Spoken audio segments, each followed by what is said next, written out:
자, 회의관리 1급 51번부터 60번까지 한번 보겠습니다. 자, 회의관리 1급 문제 51번입니다. 다음은 주식회사 JB의 대손 상각비 및 대손 충당금 자료입니다. 다음의 자료를 보아 대손 충당금에 해당하는 한도 초과 및 한도 내 금액에 해당하는 금액으로 옳은 것은입니다. 자, 이거는 제가 프로그램 직접 돌려보고 다 해봤기 때문에 금액 틀린 일은 없을 겁니다. 자, 봅시다. 2024년 중 대손 충당금과 상기한 내용은 다음과 같다. 자, 2024년 3월 5일에 못 받은 겁니다. 이거 매출한 날이고요. 매출한 날이고 못 받은 날입니다. 이 날짜는 24년도 거는. 그래서 주식회사 영광굴비에게 2023년 9월 5일에 매출하고 파산으로 인하여 3천만 원을 처리했다. 이거는 뭐 송금 인정되죠. 자, 그 다음 두 번째 2024년 9월 11일 주식회사 천안호두에게 12월 1일자 매출하고 소멸시효 완성으로 2천만 원을 처리했다. 그러니까 회계 처리는 소멸시효 완성 전에도 처리할 수 있긴 한데 소멸시효 이미 완성이 됐고 그래서 이런 부분에서 송금이 인정이 됩니다. 근데 만약에 소멸시효 완성인데 회계 처리 안 했다, 뭐 대손 상각 뭐 상계 안 했다라고 하면은 그때는 송금 산입을 넣으면 되는데 이거는 뭐 대손 충당금에도 넣었고요. 그래서 이제 결산서상에도 돼 있고 그러다 보니까 따로 이거는 세무조정을 할 필요는 없습니다. 굳이 세무조정 할 필요는 없고 그래서 이거 넘어가면 돼요. 이거는 왜냐면은 대손 충당금에 기록이 돼 있다면은 굳이 이거는 신고 조정으로 안 해도 됩니다. 근데 입력이 안 돼 있는 상태에서 소멸시효 완성이면은 송금산이 넣어야 되는 게 맞고요. 그렇기 때문에 이렇게 이제 처리를 하는 겁니다. 그 다음에 3번 주식회사 공주알밤입니다. 어음부도로 인하여 1천만 원을 처리했다. 어음부도라고 하면은 무조건 봐야 되는 게 6개월 경과가 돼 있는지 안 돼 있는지 그거를 봐야 돼요. 6개월 경과 기간은요 1월 1일부터 6월 말까지 해당하는 부분에서 이제 이전에 만약에 부도 났다 그러면은 이건 송금으로 인정이 돼요. 근데 하반기부터 해서 7월 1일부터 12월 말까지는 6개월이 안 넘거든요. 그렇기 때문에 이러한 부분에서는 송금으로 불인정이 됩니다.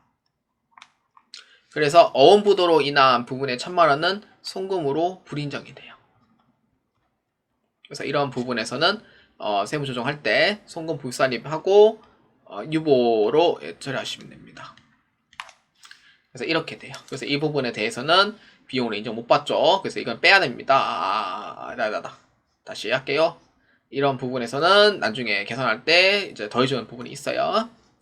그래서 B로 보면은 대손 충당금은 다음과 같다. 기초금액 7천, 대손은 6천입니다. 그렇기 때문에 외상매출금 5천, 받으러움 1천만 원. 아무 말 없는 거는 그냥 외상매출금 그냥 보시면 돼요. 그래서 어음부도는 받으러움 있죠. 이렇게 해서 6천만 원이 생겼고, 그래서 보충을 2천만 원으로 다시 보충하고 그 다음에 차기 이혼 금액은 3천만 원이 됩니다. 그래서 이거는 이런 부분이 되고, 그 다음에 C 2024년도 매출 채권 금액은 10억 원이며 대손 실적률은 0.9%다. 이 문제를 그대로 보시면 안 돼요. 그래서 1%하고 1%가 지금 제가 순간하는데 1%짜리하고 0.9%의 대손 실적률 중에 큰 금액을 이제 정해 주셔야 돼요. 이것도 함정 카드죠. 이거 제시하는 경우도 있고 제시 안 하는 경우가 있기 때문에 그래서 이런 부분에 방심하시면 안 되고요. 그래서 큰 금액이 1%니까 세무상 인정금액은 1천만 원 이렇게 됩니다 라고 얘기하고 싶지만 여러분들 이거 틀렸어요. 그렇기 때문에 왜냐, 세무상으로 볼 때 이제 이거를 한도 계산을 할 때 어떻게 하냐면은 이제 기존 이제 채권 금액에서 플러스 송금 불산입 금액 더해주고요. 뭐 전기 단기 두 개 다 있으면은 송금 불산입이다 이러면 다 더해줘야 되고요. 그 다음에 송금 산입 있으면은 빼야 됩니다. 이거는 뭐 소매시 완성 부분이죠. 하나밖에 없으니까 빼야 됩니다. 그래서 빼고 더해주고 빼고 그 다음에 여기에서 관계없는 거 뭐 상어법이라든지 뭐 그런 없는 게 있어요. 그런 부분에 할인어입니다. 할인어 이런 거에서 다 빼줘야 되고요. 그렇기 때문에 이렇게 해서 이제 세무상 금액이 나오는 거예요. 세무상 금액 할 게 뭐가 있어요? 10억에서 플러스 뭐예요? 어음부도로 인해서 경과 안 된 거 1000만원 더 해줘야 되는 거죠.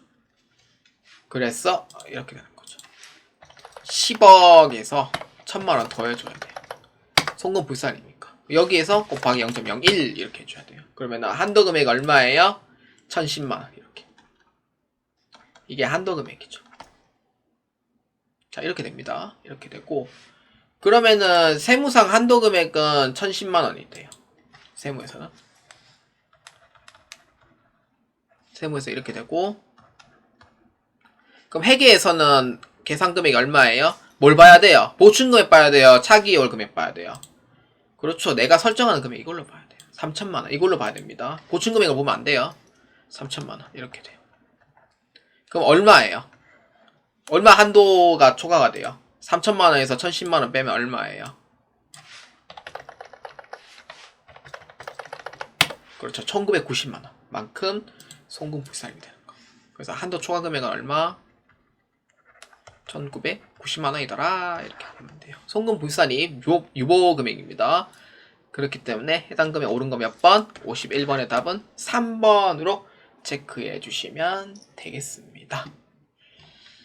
자, 그러면은 이 문제에서 하나 더 복습해 볼까요? 매출 채권 금액, 이 금액 그대로 보면 안 되죠. 플러스 송금 불산입 금액이 있으면은 더해주고, 그 다음에 송금 산입 금액 있으면은 빼줘야 되고요. 조정해주고, 그 다음에 빼야 될 부분이 뭐예요? 상업 어음하고 할인어음 이런 관계가 없는 부분 이거 다 빼줘야 됩니다. 그렇게 해서 세무상 한도 이제 해가지고 대손 실적률하고 1% 금액 중에 큰 금액으로 정해야 되는 거죠. 그렇게 해가지고 여기에 큰 금액 대손 실적률하고 그 다음에 1%짜리 중에 큰 금액으로 잡아줘야 된다. 그렇게 하면은 세무상 한도 금액이 나오더라. 이렇게 보아주시면 됩니다.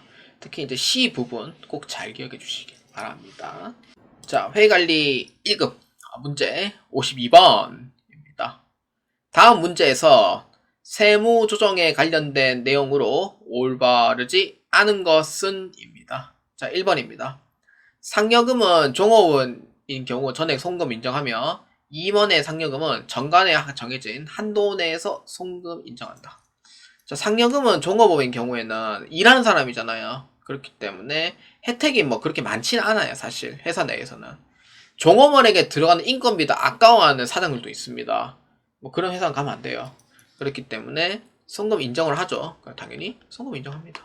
왜냐하면은 일을 하면서 받는 대가이기 때문에 그 노고에 인정을 해주는 건데, 임원 같은 경우에는 특수관계인도 막 섞여 있고, 뭐 이제 뭐 임원 같은 경우에는 혜택이 엄청나게 많거든요. 막 차도 주고 뭐도 주고 막 하잖아요. 회사에서 뭐 고생한다고. 뭐 그런 사람이 있으면 좋죠. 그래서 정관 정해진 내의 한도 금액으로 송금 인정합니다. 만약에 넘게 줬다? 그럼 비용 인정 못 받아요. 그래서 1번에 대한 부분 맞아요? 틀려요? 맞다. 이렇게 보아주시면 돼요. 그래서 임원은 좀 제한을 좀 많이 겁니다. 그 다음에 2번. 퇴직연금에 해당하는 확정급여형 적립 시 세무상 비용으로 전액 송금 사안이 마이너스 유보로 처리한다. 확정급여형은 원래 회계 처리했을 때 자산 운용에 해당하는 부분이라 자산 계정 과목으로 처리가 돼야 원칙상, 원칙상. 왜냐면 하나의 재산이거든요. 그래서 이거를 만약에 퇴사할 때 이제 적립된 회사 금액에서 그거를 이제 돈을 빼주는 방식이라 비용과 수익이 아니에요, 이거는. 회계 쪽에서는. 근데 세무에서는 너희들이 이제 적립을 하는 부분에서는 비용으로 인정을 해줄게요 라는 의미가 돼요. 그래서 송금산입이 되는 거예요. 그렇기 때문에 맞다 이렇게 보아주시면 됩니다. 만약에 돈 빼갔다? 그럼 반대 조정해주면 돼요. 그 다음 3번. 채권자 불분명 사채 이자 및 비실명 지급 이자인 경우 원천징수 여부 관계없이 상여를 처리한다. 원천징수 여부 관계없이. 이 부분이 좀 핵심이죠. 상여예요? 맞을 수도 있죠. 아니죠. 왜? 왜요? 그렇죠. 여러분들 아실 거예요. 원천징수로 하면은 어느 정도 이제 감면이 돼요. 금액 감면이 되는 게 아니고 소득 처분이 감면이 돼요. 그래서 원천징수를 했다 이러면은 내 누구인지는 안 밝힐 테니 이거는 뭐 그냥 기타 사유출로 그냥 소득 처분해라 라는 의미가 되는 거고, 왜냐면은 어두운 돈을 신고라도 했잖아요. 그래서 그냥 기타 사회 유출로 누구인지는 안 따질게. 그러니까 세금 잘 냈네. 이런 의미가 되는 거고. 만약에 원천 징수를 안 했다고 하면은 이거는 철저히 검은 돈이거든요. 그렇기 때문에 음지에 있는 돈 같은 경우에는 이제 누구 책임을 봐요? 대표자 책임을 보죠. 그렇기 때문에 상여가 돼요. 그래서 원천 징수를 이제 했을 때랑 안 했을 때랑 이제 소득 처분이 달라집니다. 그래서 여부 관계없이 하는 부분이 틀렸죠. 3번에 대한 부분은 아닙니다. 그 다음 4번. 미수수익은 세무상 현금주의로 적용되며 현금 등으로 받지 않음으로써 입금부산입으로 처리한다. 뭐 위에 뭐 했는 내용도 있긴 하지만 4번에 대한 부분은 현금 받았을 때만 입금 산입이 됩니다. 그래서 맞습니다. 그래서 이에 옳지 않은 건 몇 번? 3번으로 체크해 주시면 되겠습니다. 자, 회의관리 1급 문제 53번입니다. 주식회사 JB는 특수관계인 주식회사 MB에게 제품을 시가 2천만원을 800만원에 판매합니다. 다음 중 해당하는 부당 행위계산 부인으로 올바른 세무조정입니다. 특수관계인이죠. 특수관계인은 예를 들어서 이제 나를 기준으로 봤을 때 뭐 어머니 아버지도 계시고요. 그 다음에 이제 나를 비롯해서 이제 오빠도 있고 언니도 있고 동생도 있고 이렇게 있을 거고, 그 다음에 이제 어머니 아버지 쪽에 해당하는 뭐 삼촌이라든지 숙모님이라든지 아니면 숙부라든지 아니면은 뭐 이모 이렇게 이제 있겠죠. 그래서 그에 따른 이제 거기도 이제 해당하는 자녀가 있으면은 사촌관계인 거죠. 그래서 사촌관계까지는 특수관계인으로 봐요. 그런데 특수관계인 경우에는 일반 사람이 아니잖아요. 친인척이잖아요. 친인척이니까 제품 금액을 만약에 내가 2천만원에 아까 데려왔다 쳤을 때 이 사람한테 넘겼을 때 800만원에 넘기는 거예요. 그러니까 싸게 넘기는 거예요. 나는 그 손실받아 좋으니 너희들 직접 팔아서 마진 좀 남겨봐라 라는 의미가 이렇게 돼요. 이게 부당행위 계산 부인이 돼요. 이게 부당행위가 돼요. 특수관계인 아니면 어떻게 돼요? 시가 2천만원을 그대로 판매하잖아요. 근데 특수관계인인 경우에 어떻게 돼요? 싸게라 넘겨주고 싶잖아요. 내 아들, 내 아버지, 내 어머니 사업하겠다는데 싸게 해서 싸게 팔아드리고 그 다음에 그 이익도 좀 남겨드리고 싶고 라는 그런 마음이 있잖아요. 없나? 있잖아요. 그렇기 때문에 이런 부분에서는 세무에서는 부당행위로 봅니다. 그래서 상여로 다 처리합니다. 유보 아닙니다. 이거는 상여입니다. 이거는 왜냐? 제품이기 때문에 상여로 봐요. 토지라고 하면은 유보가 되는 게 맞는데 이거는 제품이기 때문에 상여예요. 그렇기 때문에 당연히 비용으로 인정 못 받죠. 자, 그래서 송금 불산입입니다. 송금 산입이 될 수 없어요. 그렇기 때문에 뭘로 봐야 돼요? 정답은 2번으로 보아주시면 되겠습니다. 자, 회의관리 1급 문제 54번입니다. 주식회사 JB는 과거 2월 결손금이 발생합니다. 다음의 내용으로 올바르게 설명하지 않은 것은 입니다. 과거에 2월 결손금이 이제 발생을 했고요. 그래서 2024년도에 각 사업연도 소득 2억 5천만원에 2월 결손금을 이제 할 건데, 2월 결손금은 여러분들이 이제 뭐 지겹게 이제 아마 기본서를 많이 봤을 거예요. 2월 결손금은 08년도까지는 5년이고요. 09년부터 19년까지는 10년입니다. 18년까지인가? 19년까지. 그래서 19년부터는 이제 15년이에요. 기간이 좀 많이 늘었죠. 요새는 뭐 또 경기가 그렇게 좋지는 않다 보니 좀 배려를 해준 거예요. 그렇기 때문에 19년도 이전까지는 10년이니까 2월 결손금 해당이 되는 거고, 2009년도는 많이 지났죠. 게다가 그렇기 때문에 15년도란 지났으니 10년이라는 그 세월 자체가 이제 무색하게 이제 끝난 거죠. 그렇기 때문에 감면 기간이 이미 끝났어요. 그래서 15년도 거하고 20년도 거를 이렇게 감면을 이제 하면은 1억 1천만 원이니까 1억 4천만 원의 가세 표준이 나오는 거예요. 이렇게 모아주시면 됩니다. 자, 그래서 1번부터 한번 볼까요? 영재입니다. 2009년 2월 결손금 적용 기간이 10년이므로 2024년도 현재 만료가 돼요. 공제받을 수 없습니다. 맞아요? 맞는 얘기죠. 그 다음 2번 수의입니다. 2월 결손금은 중소기업인 경우 100% 적용이 아니며 80%만 공제받을 수 있습니다. 이거 틀렸습니다. 중소기업은 100%입니다.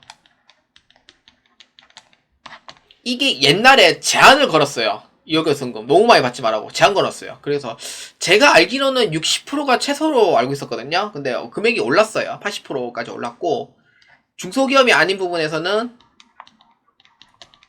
80%까지 한도를 두고 있습니다. 그렇기 때문에 맞아요, 틀려요? 반대로 돼 있는 부분이죠. 그렇기 때문에 아니다 이렇게 봅니다. 자, 그 다음 3번입니다. 하영입니다. 2019년 이후 이월결손금은 15년 동안 공제할 수 있습니다. 맞습니다. 그 다음 정수. 각 사업연도 소득금액에서 2월결손금 차감시 과세표준은 1억 4천만원입니다. 맞습니까? 맞죠. 그래서 올바르게 설명하지 않은 사람 누구예요? 정답은 2번으로 체크해 주시면 됩니다. 중소기업은 100%, 중소기업이 아니면은 80%만 공제가 가능합니다. 자, 회의관리 1급 문제 55번입니다. 주식회사 JB는 법인세 관련 내용입니다. 다음 문제에서 주식회사 JB가 해당하는 산출세액은 얼마인가? 산출세액입니다. 자, 이거는 법인세 계산 구조에 대한 설명이에요. 그렇기 때문에 입금 사니까 송금 불산이 더해주고 송금 사니까 입금 불산을 빼줍니다. 그러면은 어떻게 되냐? 1억 2,500만원이 되는 거죠. 1억 3,500, 1억 2,500. 이월결손금, 소득공제, 그러니까 소득을 다 빼죠. 과세표준 얼마예요? 1억 2천만원. 그럼 산출세액은 얼마예요? 2억원 이하는 9%, 2억원에서 200원 이하는 19%의 세율을 적용한다 했으니 2억원 이하죠. 그렇기 때문에 9%가 해당이 돼요. 자, 그럼 얼마예요? 1억 2천만원에 해당하는 부분에서 9%죠. 얼마? 1,080만원. 산출세액 얼마? 1,080만원이다. 이렇게 보면 돼요. 그래서 이에 해당하는 정답 몇 번? 1번으로 체크해 주시면 되겠습니다.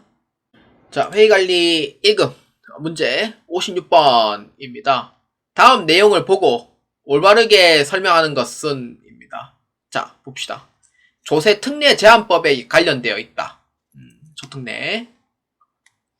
그 다음 두 번째, 연구 인력비 세액 공제, 중소기업 세액 공제 등 적용 대상이 있고 그렇지 않은 것이 존재한다. 그러니까 이게 그 배제하는 부분이 있고 배제는 이제 그 적용 안 되는 게 있거든요. 그 다음 배제가 아닌 게 있어요. 적용되는 부분. 그래서 이게 구분이 좀 돼 있습니다. 그래서 이렇게 돼 있고 그 다음 세 번째, 국세청에서는 과한세액 공제를 방지하기 위하여 일정 금액 납부하는 제도가 있습니다. 과한세액 공제를 방지하기 위해서 뭐냐면은 그 조세 감면이라든지 세액 공제에 대한 부분이에요. 그러니까 절세를, 그러니까 우리 입장에서는, 그러니까 우리는 배우는 사람 입장이잖아요. 저는 실무자 입장에서 얘기하자면은 세금을 이렇게 이제 했을 때 절세하는 방안이 이제 상당히 중요합니다. 근데 조특례는 어떤 거냐면은 그냥 달콤한 그냥 사탕의 유혹과 똑같은 거예요. 사탕. 조특례는. 왜냐? 사탕을 건네줌으로써 달죠. 근데 단 거를 조건 없이 줄 리는 절대 없습니다. 국가 입장에서는. 자, 이게 사탕이야. 가져가. 다네. 이러면서 감사합니다. 이러잖아요. 국가 입장에서는 절대 대가 없는 그건 없습니다. 대가를 요구를 하죠. 자, 사탕 다 먹었니? 이러면은 예, 다 먹었어요. 그러면은 이렇게 돼요. 너희 그 조건에서 유지하지 못하면은 그 사탕 먹은 거 다시 돌려줘야 돼? 이런 의미인 거예요. 그게 조세특례제한법이에요. 그러니까 달콤한 사탕을 유혹하면서 한편으로는 그냥 멍티도 이제 뒤에 이제 내 뒤에 이제 역받다 하나 들고 있다 생각하시면 돼요. 그게 조세특례제한법이에요.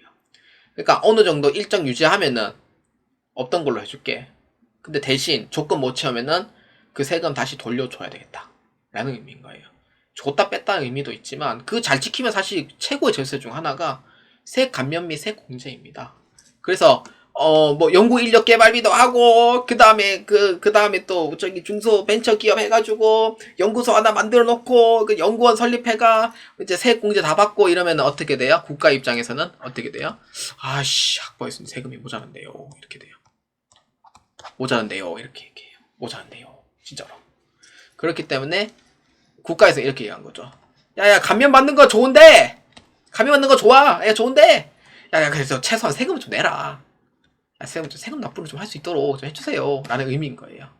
그러니까 달콤한 사탕을 넘겨주면서 아이고 맛있네요. 이렇게 하면서 조건 딱 걸고 그 다음에 성실하게 이제 하려는 사람도 많거든요. 근데 국가 입장에서는 너무 과한 세공제는 야, 잘 안 되겠는데 이러면서 아무도 세금 안 내려고 하는 게 솔직히 사람의 심리잖아요. 그래서 일단 국가에서는 야야야 미안한데 최소한 세금만 좀 내줘 제발 이러면서 그런 게 이제 해당하는 부분이라고 보아주시면 됩니다. 그래서 국가의 많은 감면을 하지 않도록 위해서 최소한 세금을 납부해라 라는 의미가 되는 거고요. 그래서 이제 봤을 때 정상적인 감면한 후의 금액과 최소한의 금액을 비교해서 납부하는 거야. 최소라는 얘기가 있죠. 뭐예요? 최저한세 제도입니다. 그래서 정답 몇 번? 3번으로 체크해 주시면 되겠습니다. 자, 회의관리 1급 문제 57번입니다. 다음 중 소득세 특징으로 올바른 것은? 입니다. 자, 57번부터 약간 68번까지는 소득세 관련된 문제입니다. 자, 1번입니다. 소득세 개인이 벌어들인 소득에 납부하는 제도로서 열고주익 및 유형별 포괄주의에 해당한다. 맞습니까? 맞죠. 가로에 그 이자 배당돼 있는 부분입니다. 그 다음 2번 소득세 확정 신고 납부는 5월 1일부터 5월 31일까지 성실납세제도 납부 기한은 6월 말까지다. 맞습니까? 맞죠. 그 다음 3번 소득세 누진 적용은 총 7단계로 적용하고 있다. 7단계예요? 아니죠. 몇 단계예요? 8단계죠. 그러니까 이게 소득세를 이제 개혁을 하면서 처음에는 막 4단계였다가 5단계, 6단계, 7단계, 8단계 해가지고 계속 단계 늘린 거예요. 그래서 8단계입니다. 적용 누진제율이. 그래서 8단계이고요. 틀렸죠. 그 다음 4번. 종합과세 소득은 이자, 배당, 사업, 근로, 연금, 기타 소득이다. 맞습니까? 그래서 종합과세 소득 6가지 해당이 됩니다. 그래서 이에 올바르게 설명한 거는 3번이 아니고요. 올바르게가 아니고 올바르지 않게 설명한 걸로 다시 정정하겠습니다. 정답은 3번으로 체크해 주시면 되겠습니다. 자, 회의관리 1급 문제 58번입니다. 다음 중 소득세 종합과세 소득의 내용으로서 올바르지 않은 것은? 입니다. 자, 1번입니다. 이자 배당 소득. 이자 및 배당금 수령하는 경우에 발생하는 소득으로 2천만원 이하 시 분리과세할 수 있다. 맞습니까? 맞죠? 예, 2천만원 이하는 분리과세 가능하죠. 그 다음 2번 사업소득입니다. 개인이 사업에서 발생하는 소득으로 프리랜서, 연예인 등 해당한다. 맞습니까? 프리랜서, 연예인 등 다 사업소득 있는 사람들이죠. 그 다음 3번 연금소득입니다. 개인연금 등으로 일시금 받는 것이 아닌 연금으로 받는 경우에 연금소득이 발생한다. 연금식으로 받는 거는 연금소득이 됩니다. 그 다음 4번 일회성으로 발생하는 것입니다. 기초소득 일회성이죠. 뇌물, 알선, 배임수재인 경우 무조건 분리과세이다. 뇌물 등 알선, 배임수재는요 무조건 종합과세입니다. 그렇기 때문에 이에 올바르지 않은 거 몇 번? 4번으로 체크해 주시면 되겠습니다. 자, 회의관리 1급 문제 59번입니다. 다음 근로소득 중 비과세 소득에 해당하지 않는 것은? 입니다. 자, 1번입니다. 복무 중인 병해급여, 병사월급이죠. 병사월급은 비과세입니다. 그 다음 2번 생산직 근로자가 받는 초과근무수당 월정액 210만원 이하 및 총급액 3천만원 이하. 맞습니까? 맞죠. 이하가 미만이 좀 많이 헷갈릴 거예요. 저도 지금도 헷갈려요. 이하입니다, 둘 다. 그 다음 3번. 식사 제공하지 않고 식대 보조금 10만원. 식대 보조금 얼마예요? 한도 늘렸죠? 얼마? 20만원이죠. 늘린지 꽤 됐죠. 이렇게 되죠. 그 다음 4번. 직무 발명 보상 금액으로 연 500만원 이하의 금액. 비과세죠. 맞습니까? 맞습니다. 그래서 이에 틀린 거 몇 번? 3번으로 체크해 주시면 되겠습니다. 자, 회의관리 1급 문제 60번입니다. 다음 이자 소득의 내용으로 비영업대금에 해당하는 것입니다. 문제를 만들면서 참 참신 아이디어가 없나 라고 고민했더니 뭐 이것밖에 생각이 안 나네요. 자, 비영업대금 한번 설명해 볼까요? 비영업 대금입니다. 말 그대로 끊어서 보시면 돼요. 비영업, 영업을 하지 않는다. 대금 뭐예요? 돈. 돈에, 그러니까 돈 가지고 영업 안 한다 이 뜻이에요. 그 뜻은 뭐예요? 은행이 아니다 이 뜻이에요. 은행이나 증권이 아니다. 그러니까 즉 대부업이 아니다 라는 의미가 돼요. 이해되시죠? 그럼 뭐가 있어요? 대표적으로 기업과 기업 간의 거래라든지 개인에서 기업 간의 거래라든지 그런 부분에 해당이 돼요. 그러니까 이런 부분이 이제 비영업대금의 이익이라고 보시면 돼요. 그러면 답이 나왔죠? 몇 번이에요? 해외 스위스 이자, D은행 예금이자, 상장주식 배당. 이건 C는 배당소득이죠. 정답 몇 번이에요? 그렇죠. 유진산업의 단기대여금 이자 440만원. 정답 몇 번? 4번이 해당이 됩니다. 그러니까 은행이 아닌 부분에 돈 빌려준 거는 비영업대금 이익에 해당이 됩니다.